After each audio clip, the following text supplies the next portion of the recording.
I am a nocturnal person and love to jog around my neighborhood. About 13 years ago, I was like every day, I would change my shirt and go out for a run around 9 p.m. As I went out, I enjoyed the cool and fresh night air. Suddenly, I heard footsteps from behind and turned back to check. I could see a man coming towards me, his fist clenched.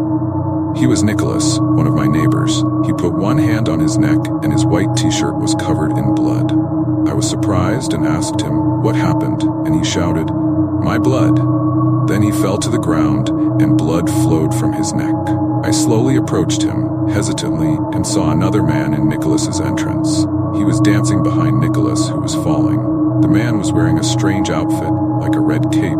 He looked at me, smiled brightly and shouted, "You won't die because I haven't sucked enough blood?"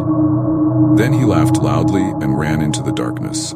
I helped Nicolas up and panicked because I didn't know what was happening. He almost passed out and said, "That bastard sucked all my blood."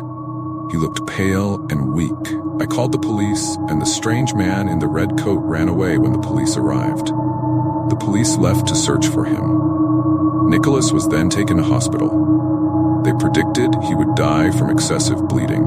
A few days later, his statement to the police was released, and it was shocking. On the night of the incident, someone knocked on his door while he was home alone. He opened the door to find a man saying he was thirsty and asking for water. When Nicolas tried to give him water, the man said, "Water has no nutrients. What I need is all in your body." He pressed down on Nicolas, pulling out an iron straw to suck the blood from his neck. When the police heard Nicolas's story at first, they found it hard to believe. However, they started searching for him and found some evidence in his house. Not long after the search, the police caught the culprit, a madman who called himself Vampire. His straw was made of iron and the tip was as sharp as a knife. He assaulted people in the middle of the night, sneaking into alleys, sucking their blood, and then leaving. He said that he thought Nicolas's blood would taste good as soon as he saw Nicolas's face. And he was right. He also told the police that he should choose his subjects carefully because everyone has a different taste for blood, and choosing the wrong person with the wrong blood would not quench his thirst. Then he smiled at the policeman and said, "Officer, your blood must taste salty and sour." The police got angry with him, and the man proudly said that he had sucked the blood of more than 50 people. The man ended up in jail, and Nicolas suffered from severe trauma for a while.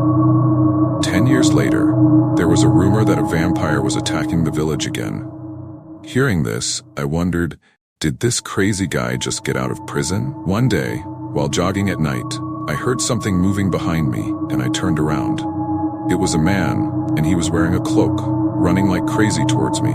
I punched him in the face over and over again, until he fell backwards in pain. I ran away as fast as I could, and he yelled from behind, "Your blood tastes like peanut butter. I'll come back and suck your blood again next time." I ran away and called the police. He was caught again and put in jail. My terrible nightmare seemed to be over, but every night I feared that one day he would appear again. And on my arm there was still a scar from the iron pipe.